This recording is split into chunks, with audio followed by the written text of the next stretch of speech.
Well, Nigel Farage calls Ukip's success a sea change in British politics, and certainly county halls across England now have an unmistakably purplish twinge.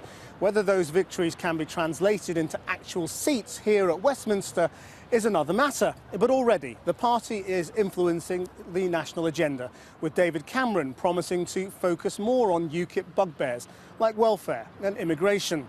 And when you examine the results in detail, it is clear why all the parties are now paying attention to those previously dismissed as fruitcakes. In total, elections have been held for 27 English county councils, 7 unitary authorities and the Isles of Scilly and Anglesey.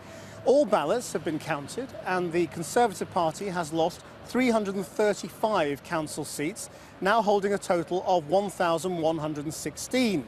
Labour has benefited most from Tory losses, more than doubling their seats to 538.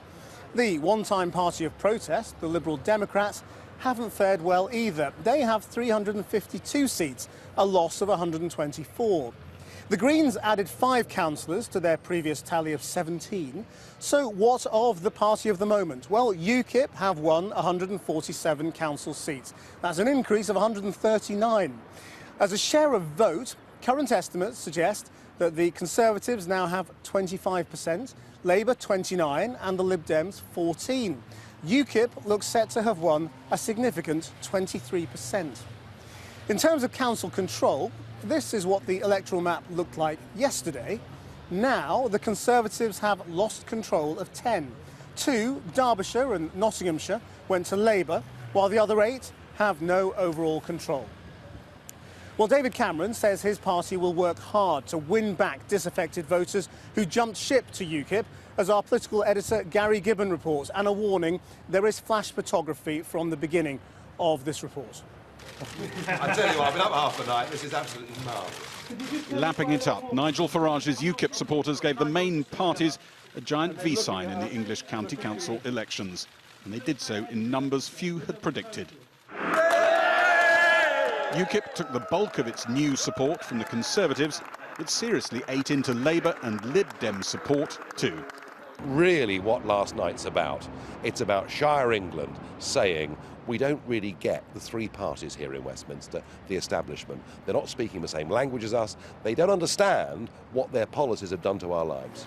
The Ukip surge stung David Cameron into withdrawing his past attack on Ukip as closet racists, fruitcakes and loonies. You once called Ukip fruitcakes. Do you still stand by that? Well, look, it's no good insulting a political party that people have chosen to vote for. Of course, they should be subject, and they will be subject to proper scrutiny of their policies and their plans. But we need to show respect for people who've taken the choice to support this party, and we're going to work really hard to win them back. He's already started on that project, trying to stem future Tory losses by giving a green light to a Commons vote on an in-out referendum on Europe soon.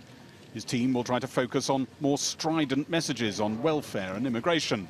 For some defeated Tory councillors, it's not enough. I've been watching the news today and I see the same old politicians being trawled out, all saying the same things. It's a protest vote, here today, gone tomorrow, and they're just not listening, still not listening. And to those councillors and Tory MPs and ex-councillors who would like a change of leadership now, so what's your message to them? You're in a very, very small group and you're wrong. So how could UKIP's success yesterday translate in a general election?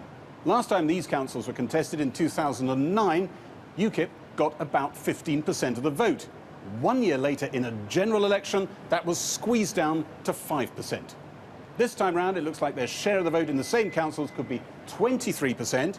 If that came down by 10% like last time, by no means a foregone conclusion. In the 2015 general election, the Tories in particular could be struggling to maintain majorities across a swathe of seats. We are a truly one-nation party, showing we can represent the whole of the United Kingdom. Well, up to a point. There were some advances for Labour in the south of England, where voters ran away from Gordon Brown in the last general election. But not the sort of numbers to convince that Ed Miliband's strongly on course to a general election outright victory. We had a look to see how Labour was performing in the constituencies where it needs to win to get an overall majority in the next general election. Seats like Nuneaton, South Derbyshire, Worcester, Harlow in Essex. In the mid-90s, Labour was anything between 20 and 45 points ahead of the Tories in these council elections, in these seats. This time round, they're narrowly ahead by 1 or 2% in two of them. In Worcester and South Derbyshire, they're a point behind the Tories. 12,000. Labour did win the parliamentary by-election in Ed Miliband's brother David's old seat, South Shields. But even here, UKIP was on the march, second place, where they'd never had much of a presence before. The Lib Dems didn't suffer the catastrophic losses they had in the last two sets of local elections, but they slipped back, and UKIP hurt them too. The other party leaders will now try harder than ever to connect with the parts of the electorate this man refreshes, and they don't. Well, in a moment I'll be talking to senior representatives from the main parties, well, including UKIP now, with that particular phrase. But in just about every constituency where they stood, UKIP attracted 1 in 4 voters. Nigel Farage was keen to trumpet the party's rise in the Labour heartland of South Shields. But where did UKIP make its most significant gains? In Lincolnshire County Council, it is now the main opposition party after winning 16 seats, ensuring the Conservatives lost overall control. Further south, the party won its first ever seats in Hampshire, now holding 10, while in Essex it picked up 9. Although the Conservatives have kept overall control in both of those councils. It's Kent, though, where Nigel Farage lives, that UKIP had its greatest gains with 17 seats. Conservatives still have control there, but that won't stop UKIP celebrations tonight.